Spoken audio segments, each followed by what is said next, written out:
Hello, aujourd'hui je te propose qu'on fasse un petit point d'introduction sur la diététique chinoise, comment ça marche. Et je te propose cette petite vidéo en 3 temps. Dans un premier temps, je vais reprendre la physiologie de la digestion, donc à la fois du point de vue de la médecine chinoise, mais aussi avec des éléments qui vont te parler, qui viennent de la médecine occidentale. C'est quelque chose de simple et synthétique. Le but, c'est pas de pousser dans de la physiologie pointue et de la chimie de digestion, même si ça peut être un sujet super intéressant. Là, l'idée, c'est de poser un cadre de compréhension. Donc, on va commencer par la physiologie de la digestion. Ensuite, on va parler des concepts diététiques qui sont propres à la médecine chinoise. Et ensuite, on parlera de la cuisine, comment on cuisine en diététique chinoise. Voilà, du coup, je te propose cette vidéo en 3 temps. Tout d'abord, pour commencer, il faut peut-être reposer les bases. Et les bases, c'est quoi? Finalement, à quoi ça sert de manger? Et en médecine chinoise, on va considérer que manger, c'est un transfert d'énergie. On va aller chercher en fait pour vivre l'énergie à l'extérieur du corps pour le mettre à l'intérieur du corps. On va différencier 2 types d'énergie, une énergie qui vient du ciel, une énergie qui vient de la terre et qui respectivement arrive par la respiration et par les aliments. C'est ça qui ensemble vont permettre de constituer le chi, de constituer le sang et de nourrir en fait ton énergie globale, ta vitalité, ton système immunitaire, etc. Donc, la digestion, c'est quoi en médecine chinoise? C'est une question de transfert d'énergie. Et une bonne digestion, c'est quand un transfert d'énergie est optimal. Ça veut dire que quand tu as une quantité donnée d'énergie dans un aliment, si tu arrives à en extraire le maximum de cette énergie pour un coût énergétique de transformation minimale, et dans ce cas-là, on est dans une digestion qui est optimale. Avant d'aller plus loin dans la digestion, je te propose juste de faire un espèce de petit zoom arrière sur la théorie des 3 foyers. Alors, la théorie des 3 foyers, je vais souvent y revenir. Si tu comprends pas tout, c'est pas grave. L'idée là, c'est juste de comprendre qu'on a 2 types d'énergie. Une énergie, en fait, qui nous vient de notre constitution, qui est une énergie qui est innée, et une énergie qui est acquise. On divise en médecine chinoise le corps en 3 foyers, 3 niveaux. C'est comme 3 étages, si tu veux. Ces 3 foyers, ils vont concerner dans le foyer supérieur, donc le haut du corps, ça va concerner le cœur et les poumons, qui seront reliés plus à l'énergie du ciel. Dans le foyer inférieur, on va avoir les reins, même si physiologiquement ils se situent pas dans le bassin, mais ils sont énergétiquement situés dans le bassin. On va retrouver la vessie également, et là on a le lien à la terre, et également le lien aux ancêtres. Et puis au milieu, on a le foyer médian, qui est le centre des transformations. On a, si tu veux, de façon très imagée, l'énergie du ciel et l'énergie de la terre qui ont besoin de se rencontrer. Cette transformation, elle a lieu dans le foyer moyen. Dans le foyer moyen, qu'est-ce qu'on va retrouver comme organes? On va retrouver le foie et la vésicule biliaire, qui sont un couple d'organes et de viscères en médecine chinoise. Et on va retrouver la rate, sous-entendu en médecine chinoise, quand on dit rate, en fait, on parle de la rate et le pancréas. Donc, c'est un seul même organe énergétiquement en médecine chinoise. Donc, quand tu dis rate, tu peux entendre en arrière-plan pancréas, qui, elle, est couplée avec le viscère de l'estomac. À cet endroit-là, en fait, on a toutes les transformations alchimiques qui vont se faire, et notamment cette histoire, en fait, de transformation d'énergie. Ok? Donc, comment ça marche? On a d'une part notre énergie qui est innée, qui provient de l'hérédité. Principalement, peut-être on reviendra dans le processus révolution sur ce sujet, mais principalement, ça vient de la vitalité de notre père et la vitalité de notre mère. Et au moment de la fécondation, leur état de santé, s'ils étaient jeunes, s'ils étaient vieux, si il y avait déjà eu d'autres grossesses, d'autres enfants avant, etc. Et puis, on a également une partie que en médecine chinoise, on va qualifier de hasard, qu'on appelle le ligne du ciel, qui on peut traduire comme étant l'intelligence du ciel, qui fait que pour des raisons de destinée, entre guillemets, ou de hasard, tu peux mettre ce que tu veux, en fait. Il y a une partie aléatoire, en fait, de comment cette énergie innée va se composer. Ça, c'est comme si tu prends une image, par exemple, d'une bougie. Une bougie, elle a une quantité de cire donnée, et puis elle a sa mèche et la flamme qui va consumer petit à petit cette réserve d'énergie, cette réserve de cire, mais on ne peut pas la remplir. Il y a une quantité donnée, et puis il y a des petites bougies, et puis il y a des grandes bougies, et puis il y en a des larges, il y en a de toutes les couleurs. En termes d'énergie innée, ce qu'on a reçu de nos parents en termes d'hérédité, de vitalité héréditaire, est complètement aléatoire. On n'est pas du tout égaux à cet endroit-là. Cette partie de vitalité, elle est limitée en quantité et en qualité. On appelle ça le yuan chi. Ça veut dire, la traduction littérale, yuan, c'est originel, c'est l'énergie originelle. Elle est en lien énergétiquement avec les reins. Et c'est à cet endroit-là, en fait, qu'on va avoir, comment dire, une potentialité de vitalité plus ou moins grande en termes de qualité. OK? Cette partie-là, tu peux pas la bouger. C'est ce qui t'a été donné et tu peux rien ajouter dessus. Néanmoins, il y a l'énergie qui est acquise, qui va être celle que tu renouvelles quotidiennement en respirant, en mangeant. Et ça, en fait, ça vient compléter ton énergie, l'énergie circulante de ton corps. L'énergie acquise, on l'acquiert tout au long de la vie. Et elle dépend en grande partie, en fait, de l'hygiène de vie. On peut, en médecine chinoise, on va considérer que la diététique, notamment, mais pas que, le qigong, la respiration, la méditation, mais notamment la diététique, pour ce qui nous concerne, pour le fait de manger, permet en fait d'augmenter quantitativement et qualitativement cette énergie. Pourquoi? Parce qu'elle va venir s'ajouter à l'énergie innée pour augmenter en fait ton potentiel de vitalité. Ça veut dire quoi? Ça veut dire que quelqu'un qui est né avec une petite vitalité, par exemple, ses parents étaient âgés quand il y a eu la conception, ou alors ses parents étaient malades au moment de la conception. En médecine chinoise, on pousse même dans les bordures comment on appelle ça, superstition, de dire que s'il y a eu de l'alcool au niveau de la prise le jour où il y a eu de la conception, ça va filtrer différemment les spermatozoïdes et laisser passer certains qui ne devraient pas passer. Et puis, il y a d'autres nuances après plus loin où, par exemple, traditionnellement, on déconseillait de faire l'amour un jour d'orage parce que ça impacte la création d'une façon très forte et qu'on ne pouvait pas savoir ce qui allait se passer parce qu'à ce moment-là, la présence du ciel et ce côté hasard pouvaient donner des bonnes ou des mauvaises surprises. Donc tu vois, on peut aller très loin en termes de croyances dans ce système-là.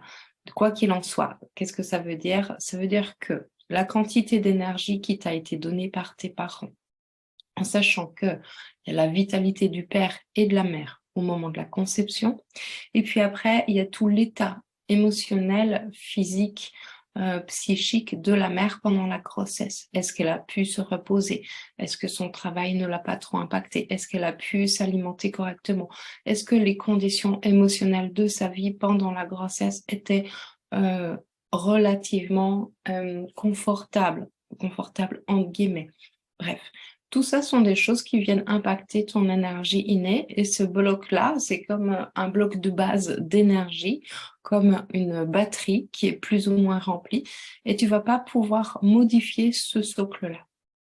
Néanmoins, avec l'hygiène de vie, tu peux augmenter et équilibrer ce niveau d'énergie. Donc un grand classique qu'on voit beaucoup en accompagnement en médecine chinoise, c'est qu'on peut voir que des personnes qui avaient reçu de leurs parents une petite énergie ont eu très vite des problèmes de santé dans leur vie, des formes de fragilité, des allergies, des sensibilités particulières, une pathologie depuis l'enfance ou depuis la naissance.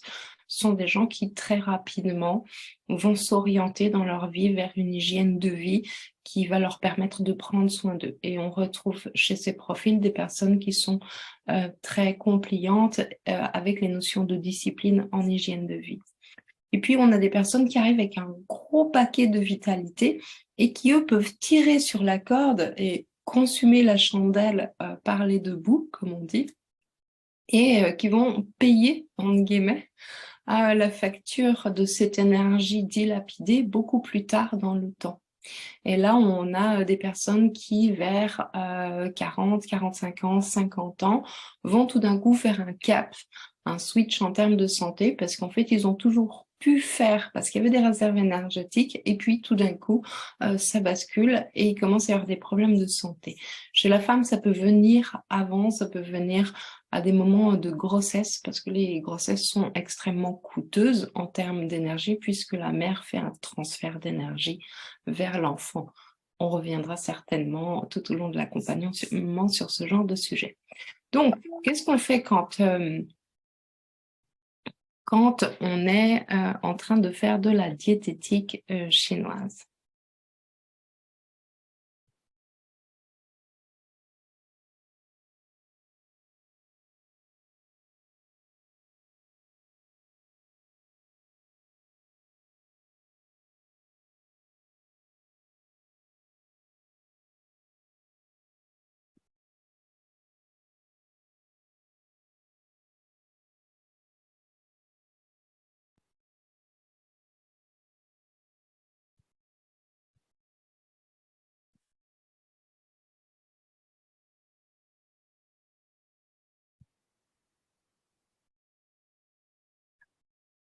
Donc, comment marche cette digestion? Puisque digérer, qu'est-ce que c'est? Ben, c'est la capacité à aller chercher cette énergie à l'extérieur de soi et de la mettre à l'intérieur de soi.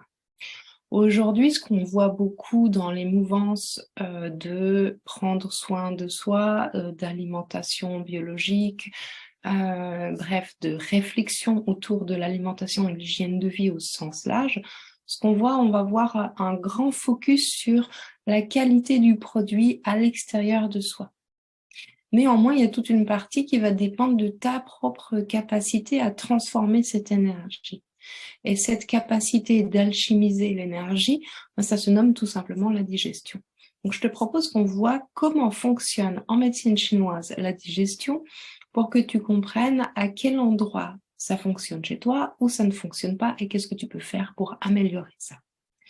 Donc, la digestion, elle concerne principalement l'activité au niveau du foyer moyen, donc au milieu du corps, et ça concerne principalement le couple rate-estomac, mais aussi une autre partie en fait des organes en médecine chinoise. Tu sais, la médecine chinoise, c'est quelque chose de très collaboratif et très interconnecté, donc tu seras peut-être surpris de voir que presque tous les organes participent d'une façon ou d'une autre au processus de digestion. Okay. Donc, qu'est-ce qui se passe? Déjà, peut-être dans un premier temps, quand on mange, je vais essayer de séquencer les différentes étapes, même si on va faire quelque chose d'assez concentré pour que ça soit facile à mémoriser. Quand on mange, la toute première étape va se passer au niveau de la mastication, qui va être le fait, en fait de couper les briques d'aliments en plus petits morceaux. Pourquoi? Pour faciliter la digestion ensuite au niveau de l'estomac. Il faut savoir que non seulement ça les coupe mécaniquement, mais aussi il y a une partie de sécrétion d'enzymes au niveau de la salive qui commence en fait la digestion dans la bouche. Donc quand on veut améliorer sa digestion, mastiquer plus longtemps, c'est déjà une petite chose extrêmement simple qu'on peut faire qui permet en fait d'améliorer la digestion, notamment parce qu'il y a certains enzymes qui sont sécrétés qu'au niveau de la bouche. Okay. Ensuite, on déglutit, ça arrive dans l'estomac. À ce niveau-là, le rôle de l'estomac en médecine chinoise, ça va être de recevoir les aliments et de contenir leur fermentation, sous-entendu leur transformation, pour que l'énergie disponible dans les nutriments puisse être absorbable par le corps. En médecine chinoise, on compare l'estomac avec un grand chaudron. Pour que son contenu puisse cuire, qu'est-ce qu'il faut sur un chaudron? Il faut qu'il y ait un feu qui réchauffe ce chaudron. Le feu, c'est le rôle de la rate dans la transformation qui va venir être soutenu en fait par l'énergie vitale des reins. Donc, si tu imagines un grand chaudron avec un feu dessous et du bois pour allumer le feu, le combustible, le bois, c'est l'énergie des reins, le yang des reins, le feu des reins. Ensuite, le feu, l'énergie de combustion, c'est l'énergie de la rate. Le contenant, en fait, c'est l'estomac qui permet en fait cette transformation et tout ce qui s'en dégage en termes de vapeur va être l'énergie des aliments. En médecine chinoise, on peut appeler ça le pur ou le clair. C'est cette partie-là, cette partie uniquement qui intéresse le corps pour pouvoir en extraire le qi, pour pouvoir créer, mélanger avec les reins la partie de la vitalité qui était innée pour aller créer à la fois de l'énergie, à la fois du sang. On ne va pas entrer dans les détails de physiologie, on va juste rester sur cette histoire de chaudron. Ensuite, qu'est-ce qui se passe? Peut-être ce que je vais préciser, c'est que l'image du chaudron, elle n'est pas anodine. Pourquoi? Parce que ta digestion, elle commence réellement uniquement quand le bol alimentaire, le contenu de ton estomac, est à température ambiante du corps, 37, 36 degrés environ. Ça veut dire quoi? Ça veut dire que quand tu manges plus froid que ça coûte de l'énergie à ton corps pour réchauffer. Alors, ça concerne, c'est particulièrement coûteux parce que cette énergie-là, elle est, comment dire, on a une quantité limitée d'énergie pour la digestion. Et cette quantité limitée, elle dépend de ta vitalité jour après jour. Et donc, c'est comme si tu avais, de nouveau, je vais prendre l'image de la batterie, tu as ta batterie, peut-être qu'elle est complètement pleine, peut-être pas. Et du coup, cette énergie disponible pour la digestion, eh bien, une fois que tu l'as consommée, idéalement, il faut que la digestion soit terminée. Une digestion optimale, c'est quand ça coûte peu d'énergie et que tu as pu faire une absorption complète et optimisée de toute l'énergie de tes aliments. Donc, dans l'estomac, déjà, ça commence la digestion réellement quand tout est à température corporelle. Ça veut dire quoi? Ça veut dire que digérer, c'est plus facile quand il fait chaud en été. Pourquoi? Parce qu'une partie de ton énergie n'est pas en train de thermoréguler. Alors, je ne parle pas de quand il fait trop chaud, je parle de quand la température ambiante elle est correcte pour toi. Ça veut dire que si tu es exposé au froid, si par exemple tu es en hiver et que tu bivouaques dehors par moins 10 degrés, eh bien, l'énergie que tu utilises pour te réchauffer, tout simplement pour ne pas avoir froid, eh bien, c'est de l'énergie qui n'est pas disponible pour ta digestion. Okay? Donc ça veut dire quoi? Ça veut dire que les personnes qui ont déjà une tendance à être frileuses, à être sensibles au froid, vont avoir beaucoup plus de facilité si la température est déjà correcte au niveau du bol alimentaire. Tu vois, c'est comme quand tu veux cuire des pâtes et que tu dois attendre que l'eau de tes pâtes, enfin l'eau de ta casserole bout pour mettre les pâtes dedans. Le temps que tu vas avoir pour aller de la température initiale de l'eau vers l'ébullition, ça va te coûter de l'énergie, soit électrique, soit du gaz si tu as une gazinière. Pareil pour ton corps. Donc quand tu mets du froid dessus, ça refroidit tout. Ça veut dire que quand tu bois des choses froides sur un repas chaud, ça refroidit. Ça veut dire que quand tu bois froid et que tu manges froid, ça va coûter très cher pour réchauffer. Ça veut dire que quand tu manges froid, si tu bois chaud, tu permets de remonter la température. Donc ça te donne déjà quelques pistes pour ajuster ça dans ton quotidien et avoir cette pensée-là. Ensuite, qu'est-ce qui se passe? Chaque nutriment, que ce soit des protéines, que ce soit des vitamines, que ce soit des sucres, etc., demande un type d'enzyme particulier au corps. Ces enzymes-là, ils sont fabriqués à la demande. Ça veut dire que dans ton corps, il n'y a pas un endroit où ça stocke un certain type d'enzyme et tu n'as pas un petit alchimiste qui prend sur son étagère une petite fiole d'enzyme, puis une autre pour digérer chaque chose. Ça veut dire que de nouveau, le coût énergétique de fabrication des enzymes, il n'est pas nul. Il coûte quelque chose toujours au corps. Il y a certains enzymes qui coûtent beaucoup plus cher en fabrication, comme par exemple les protéines animales et les céréales. Et puis, il y en a d'autres qui coûtent beaucoup moins cher, comme par exemple tout ce qu'on va retrouver comme nutriments dans les légumes. Okay. Ça veut dire quoi? Ça veut dire que de nouveau, ton estomac, ta rate, tous les organes qui participent à ta digestion ont comme un budget devant eux pour pouvoir acheter les enzymes dont ils ont besoin pour digérer ce que tu leur mets dans le ventre. Donc, ça veut dire quoi? Ça veut dire que, par exemple, quand on met deux types d'enzymes qui coûtent très cher, la digestion est difficile. Donc, par exemple, le classique, pâtes raffinées, genre spaghetti, pâtes ou céréales complexes, comme du sarrasin, par exemple, avec de la viande, des protéines animales. Là, on a les deux enzymes qui coûtent le plus cher. Donc ça, en termes de coût de digestion, ça coûte très, très, très, très cher. Ça veut dire quoi? Ça veut dire que si ta digestion elle est difficile, tu peux dissocier ces deux aliments, par exemple. Prendre d'un côté les protéines, et si tu manges des protéines animales, accompagne-les avec des végétaux, avec des légumes. Ça passera beaucoup mieux au niveau de la digestion. Si tu as envie de te faire un plat de pâtes et une super bolognaise, alors pour le coup, il faudrait qu'elle soit sans viande, dans ce cas-là, si tu manges quelque chose d'autre à côté, fais-toi une salade ou fais-toi des légumes. Okay. Pourquoi? Parce que ça coûte moins cher en termes de fabrication d'enzymes.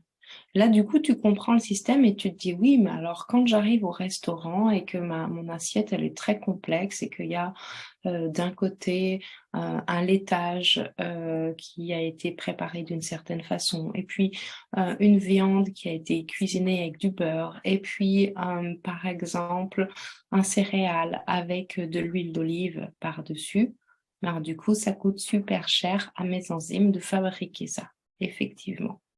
Donc, plus il y a de la diversité et plus ton aliment il est raffiné ou préparé, cuisiné d'une certaine façon, plus ça va coûter cher. En sachant que les graisses vont coûter à chaque fois, par exemple, digérer une huile d'olive, digérer du beurre ou digérer une huile d'origine de poisson, et en fait, ça va être à chaque fois un coût d'enzymes différent. Là, du coup, tu comprends que plus le repas type de fête, de restaurant, est un repas qui coûte cher en termes de digestion.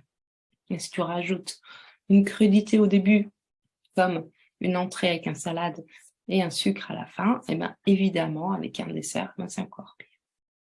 Dernier point sur cette histoire d'enzymes, non des moindres,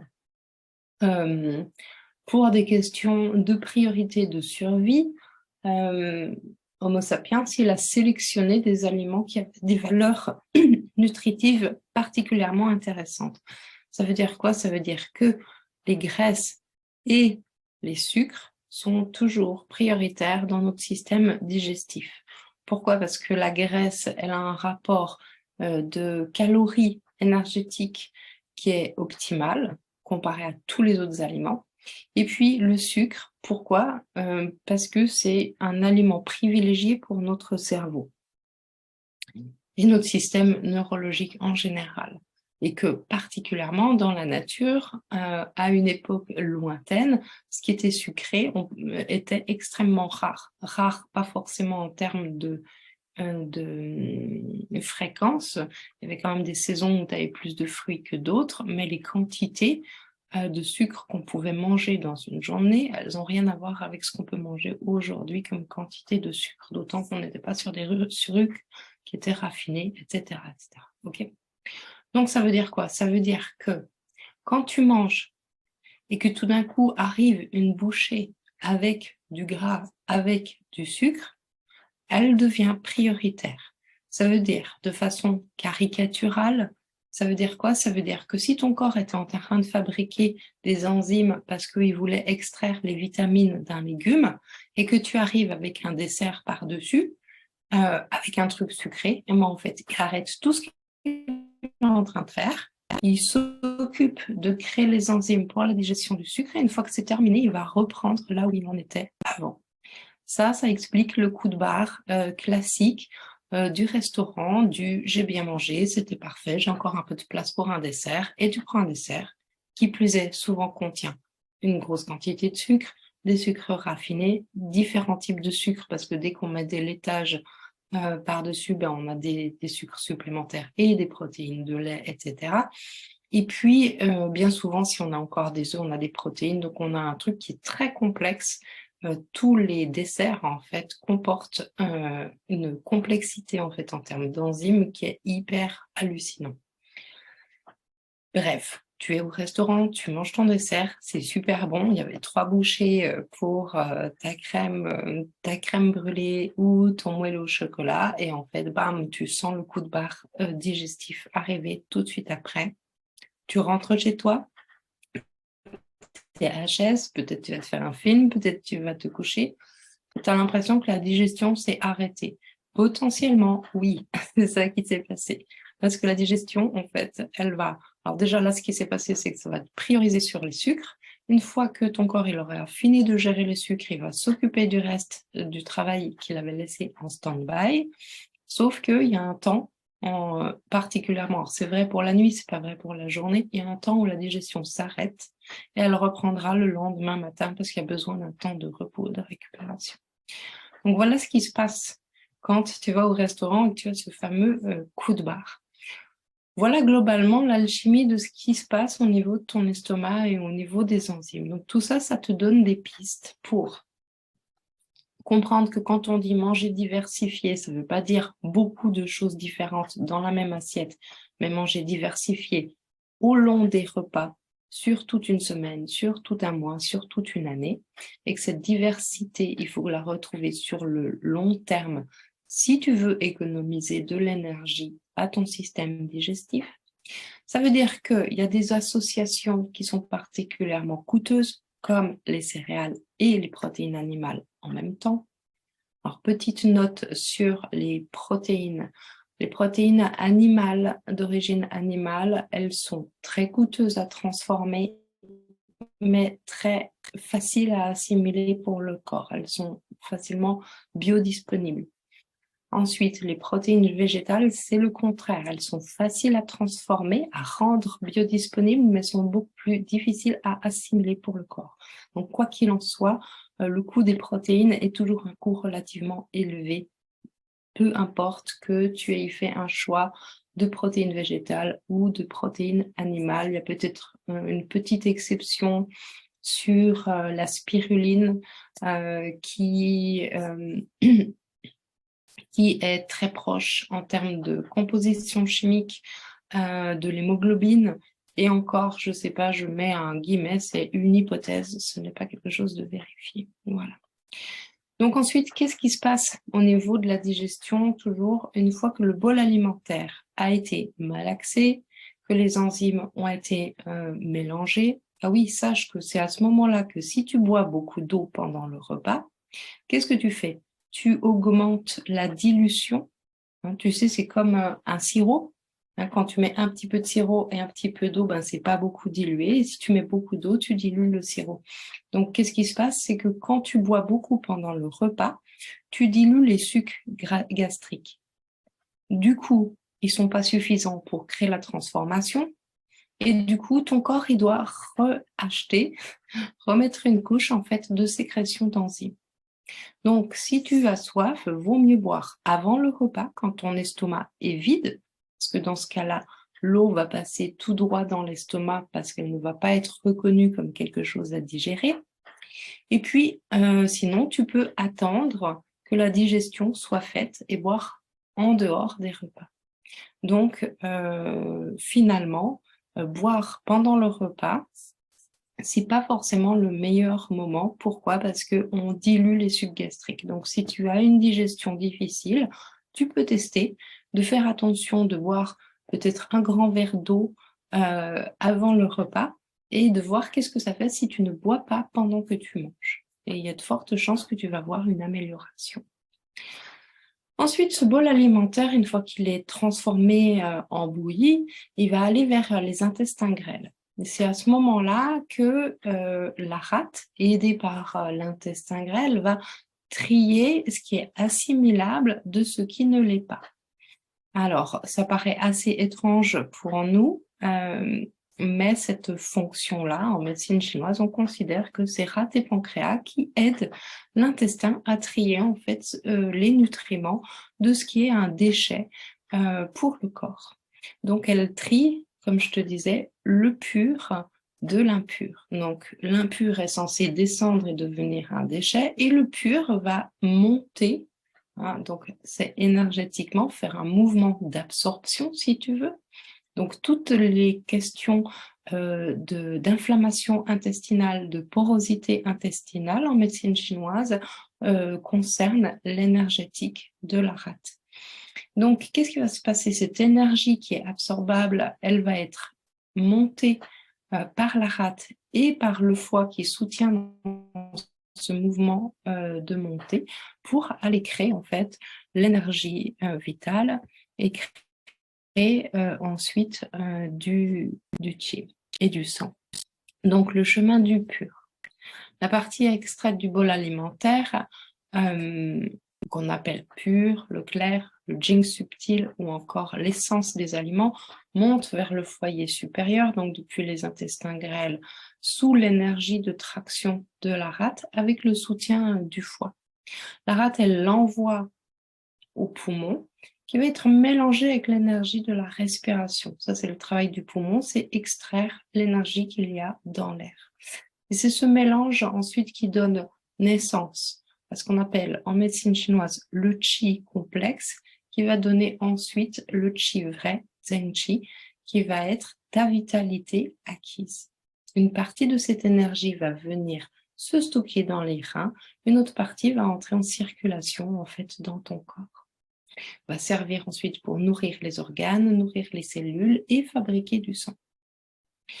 Qu'est-ce qui se passe ensuite au niveau du gros intestin? Donc, le gros intestin, c'est le chemin de l'impur, le chemin du trouble, c'est l'endroit où tous les déchets vont être rapatriés.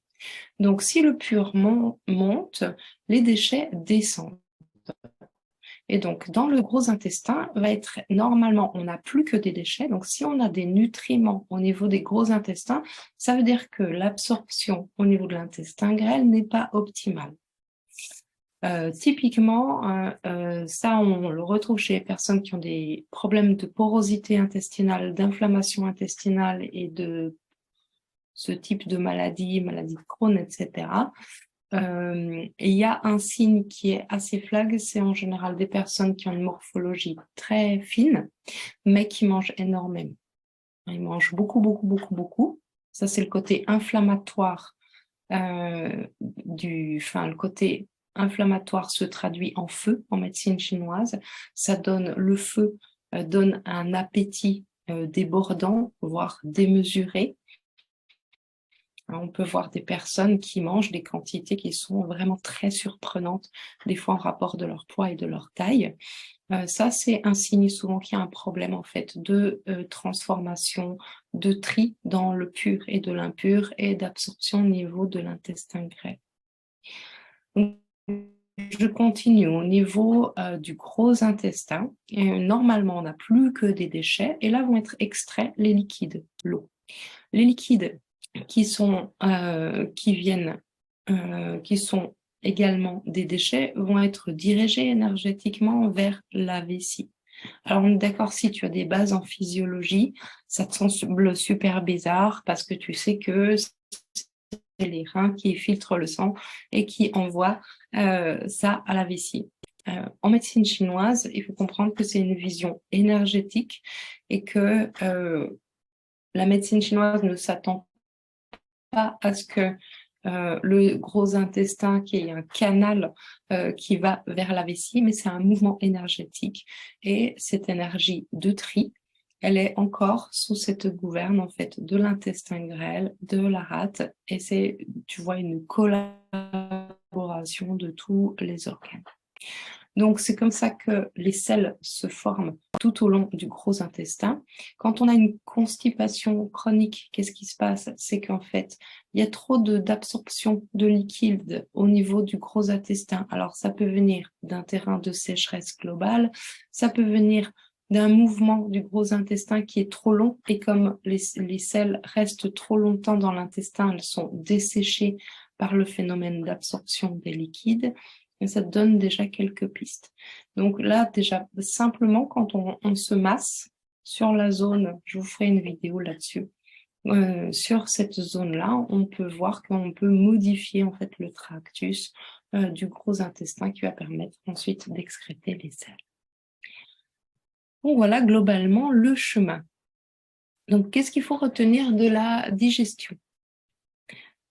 La digestion, c'est un processus de transformation de l'énergie qui est présente dans les aliments. Ça passe dans l'estomac, ça commence à 37 degrés. Manger à cette température est un gain précieux pour l'énergie de la rate et du rein. Pourquoi? Parce que tu fais des économies sur ton énergie vitale quand tu manges à température correcte. La rate est au centre de toutes les transformations en lien avec la digestion. Ça veut dire que quand cet organe est fatigué, quand il manque de vitalité, ça impacte directement la digestion. Alors, quels sont les signes d'une rate fatiguée et qui demanderait en fait qu'on vienne la soutenir dans son processus? La fatigue postprandiale, après les repas, être fatigué, ça n'est pas normal en médecine chinoise. Si tu as mangé un repas qui n'est pas un repas de fête, qui est un repas normal, tu ne devrais pas avoir envie de faire la sieste, tu ne devrais pas être fatigué, tu ne devrais pas avoir de ballonnement ou de sensation d'étirement après la digestion. Un autre signe très important de la rate fatiguée, c'est quand on a du mal à démarrer le matin. Quand tu te réveilles, si tu as l'impression d'être embrumé, que tes idées sont pas très claires, qu'il te faut du temps avant de mettre en route toute la machinerie de l'esprit, te donne une idée sur le fait que ta rate n'est pas en bonne santé énergétique et qu'on pourrait faire quelque chose pour la soutenir et la revitaliser. Il y aurait d'autres signes plus spécifiques et à d'autres pathologies, mais tu peux retenir ces deux grands signes principaux. Qu'est-ce que tu peux retenir d'autre de la digestion? Que la rate gère toutes les étapes de tri. Elle est comme chef de projet, en fait, de la digestion. Elle collabore avec l'estomac au niveau avec l'estomac, le pancréas, le foie, la vésicule biliaire pour tout ce qui est sécrétion enzymatique subgastrique. Elle collabore avec les intestins pour tout ce qui est trier le pur de l'impur. Elle est soutenue, tu te souviens, dans le chaudron par l'énergie vitale des reins. Donc chaque digestion difficile te coûte cette énergie vitale que tu as reçue de tes parents. Elle collabore également avec le poumon qui, lui, va chercher de l'air pour créer du chi, et même elle envoie une partie de cette énergie au cœur pour fabriquer le son. Donc c'est un travail d'équipe, mais elle est chef de projet. Quand le chef de projet est fatigué, le reste de l'équipe peut faire ce qu'il veut, ça part en cacahuète. Donc la digestion et la respiration sont les sources de ta vitalité. Et en médecine chinoise, on met un accent tout particulier en hygiène de vie sur ces deux aspects. Voilà ce que tu peux retenir de la digestion. Si tu as des questions, n'hésite pas à me les poser, ça me fera très plaisir d'y répondre. On va ensuite orienter la suite de la vidéo sur les concepts diététiques qui sont propres à la médecine chinoise.